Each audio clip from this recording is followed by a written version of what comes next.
क्या महत्व है जो कौवों के लिए भोजन निकालते हैं? श्राद्ध में 5 प्रकार की बलि दी जाती है। बलि का अभिप्राय ये नहीं होता कि किसी जीव की हत्या की जाती हो। बलि का अभिप्राय है कि उनको भेंट दी जाती है। काक बलि उनमें से एक है, श्वान बलि दूसरी है, और चींटी के लिए पिप्पलिकादि वटी उसको बोलते हैं।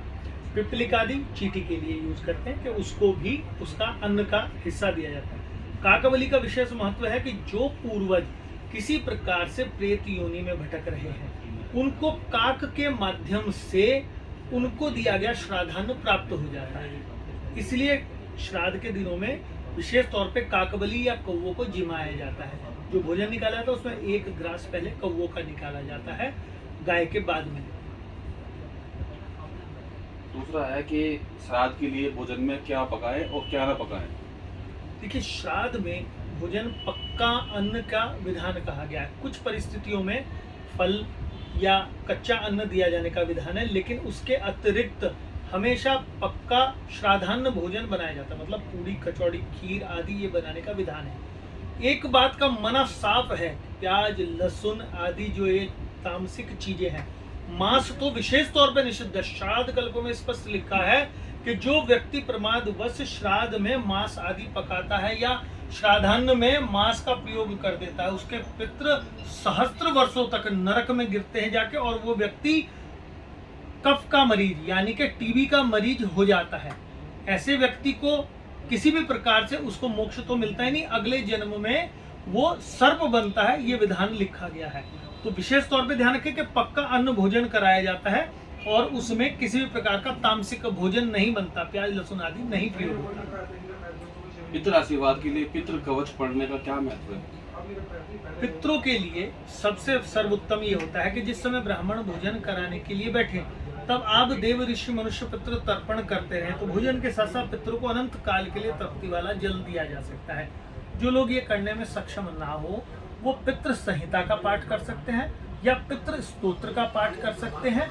उससे भी पितरों को अत्यंत प्रसन्नता प्राप्त होती है, क्योंकि ये पितरों को प्रसन्नता देने वाले स्तोत्र हैं।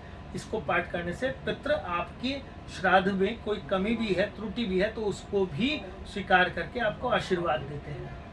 सबसे बड़ा सवाल गुरुजी की जो श्राद्ध में भोजन बनाए वो ब्राह्मण की अगर उपस्थिति नहीं है तो किसको करवाए, किस किस को करवा सकते हैं? श्राद्ध में विशेष बात आपने बहुत अच्छी पूछी। श्राद्ध में विशेष प्रयोजन ये कहा गया कि ब्राह्मण का भी चयन करें, ब्राह्मण का अंग भंग ना हो, ब्राह्मण भी ऐसा हो कि गायत्री जपने वाला हो, धर्म के आचरण को करने वाला ब्राह्मण हो। ब्राह्मण में भी मदिरा पान ऐसा कोई करने वाला ब्राह्मण ना हो, 2 समय भोजन करने वाला ब्राह्मण ना हो। आपके यहाँ श्राद्धान्न लेने के बाद किसी और के यहाँ ब्राह्मण भोजन करने जाए, ऐसा ब्राह्मण भी नहीं होना चाहिए। ऐसा दुर्लभ ब्राह्मण को भोजन कराए। अगर ब्राह्मण उपलब्ध ना हो, तब सर्वोत्तम है कि गाय को भोजन कराया जाए। अगर गाय भी उपलब्ध नहीं है तो कुतप शब्द आता है। कुतप में 8 चीजें बताई गई, चांदी के बर्तन, गज छाया योग आदि, और उसमें एक विशेष तौर पे बात कही गई है कि घर का नाती यानी कि बेटी का बेटा या बहन का बेटा, अगर वो घर में पधारा हुआ है और श्राद्धान्न में उसको भी बिठाते हैं, भोजन उसको कराते हैं, तो 1008 ब्राह्मणों को जितना भोजन कराया उतना उसके दर्शन करते ही पितृ प्रसन्न हो जाते हैं। तो विशेष तौर पे अगर ब्राह्मण उपलब्ध नहीं है तो गाय और गाय के अतिरिक्त नाती को भोजन कराना चाहिए। एक बात मैं जरूर कहूँगा, कुछ समय से ऐसी त्रुटिवश लोगों के मन में परंपरा चल गई कि श्राद्ध है आज किसी का तो जाके अनाथालय में दियाएं या भिखारियों को भोजन करा दें। मेरे प्रभु, भिखारियों को देने का और जितने भी अनाथ लोग हैं उनको भोजन कराने का बड़ा पुण्य है, बहुत सुंदर बात है, परंतु श्राद्ध में नहीं। श्राद्ध में ब्राह्मण, गाय और नाती के अलावा किसी को भोजन कराने का विधान नहीं है। पितृ को उसी में आकर स्वीकार करना पड़ेगा और पितरों को आप अधोगति लाएंगे, उनसे आशीर्वाद नहीं मिलेगा, श्राप खा बैठेंगे। तो केवल पितरों के लिए गाय, ब्राह्मण और नाती, इन 3 को भोजन कराएं। गुरुजी, भारत देश में कौन कौन से शहर जो है श्राद्ध के लिए महत्व रखते हैं? श्राद्ध के लिए वैसे तो श्राद्ध कई प्रकार के कहे गए हैं मेरे प्रभु। अगर हम बात करते हैं केवल इस जो श्राद्ध पक्ष चल रहा है, महालय पक्ष, इसमें श्राद्ध करने के लिए जो सुंदर जगह है, सबसे पहले नजदीकी अपने घर की गौशाला, उसके अतिरिक्त नदी का तट, इसके अलावा कुछ पितृ तीर्थ ही हैं। जैसे गुजरात में मातृका तीर्थ है, वहाँ पे माता का श्राद्ध करने का विधान है। पुष्कर जी में पितरों के निमित्त श्राद्ध करने से उनको मोक्ष प्राप्त होता है। पृथोदक तीर्थ पेहवा वहां पे करने से होता है, परंतु 3 मुख्य पितृ तीर्थ हैं, गया, हरिद्वार, नारायणी शिला और तीसरा बद्रिकाश्रम में ब्रह्म कपाली। गया में जितना फल है आपके पितरों को मोक्ष मिलता है, उससे 4 गुना नारायणी शिला मंदिर, उससे भी 4 गुना बद्रिकाश्रम में ब्रह्म कपाली। ये सबसे स्थान सर्वोत्तम है। इसके अतिरिक्त कालहस्ती में करते हैं, रामेश्वर में करते हैं, ओंकारेश्वर में करते हैं और इसके अलावा सोमनाथ जी में भी पितरों के निमित्त श्राद्ध तर्पण किया जाता है। पर पितृ तीर्थ 3 बताए गए हैं। सबसे पहला गया, बद्रिकाश्रम और नारायणी शिला मंदिर। गुरुजी नाती को ही क्यों इतना महत्व दिया गया है? कोई प्राचीन वो नाती क्यों? अब आप समझिए कि किसी भी पितृ की आत्मा किस में बसती है? पितृ की आत्मा अपने पौत्र में और नाती में बसती है।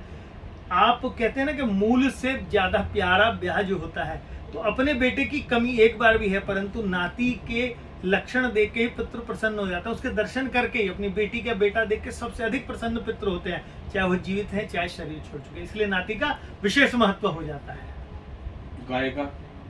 गाय तो महाराज इतना पवित्र जीव है, उसको केवल सीता जी का श्राप है, इसके कारण से उसका मुख अशुद्ध कहा गया है, लेकिन सभी देवी देवताओं का निवास गाय में है। तो जो व्यक्ति गाय को भोजन कराता है, सभी देवताओं तो सभी देवी और सभी देवताओं को तृप्त कर देता है, सभी पितरों को तृप्त कर देता है, इसलिए गाय को भोजन कराने का विधान कहा गया है। गंगा किनारे श्राद्ध करने का क्या महत्व है? सारी सप्तपुरियों में से सर्वश्रेष्ठ पुरी हरिद्वार। इसी प्रकार से सारी नदियों में श्रेष्ठ कहा है, भगवान विष्णु ने अपने मुंह से कहा है कि सारी नदियों में श्रेष्ठ गंगा। सारे वेदों में सामवेद मैं स्वयं हूँ और सभी वर्णों में ब्राह्मण मैं हूँ, उसमें भी ब्राह्मण के मुख से उत्पन्न हुआ हूँ। तो इसलिए जब सर्वश्रेष्ठ स्वयं नारायण ने विभाजित किया है, तो गंगा आदि ऐसी मोक्षदायक है जो पितरों को मोक्ष देने के लिए ही आई है। महाराज सगर के पुत्र भगीरथ जी अपने पितरों के मोक्ष करने के लिए ही तो गंगा का अवतरण किया था इस धरती पे। इसलिए गंगा तट पे श्राद्ध करने से सभी के पितरों को मोक्ष मिल जाता है, जैसे महाराज भगीरथ के पूर्वजों को मिला। सही हो गया।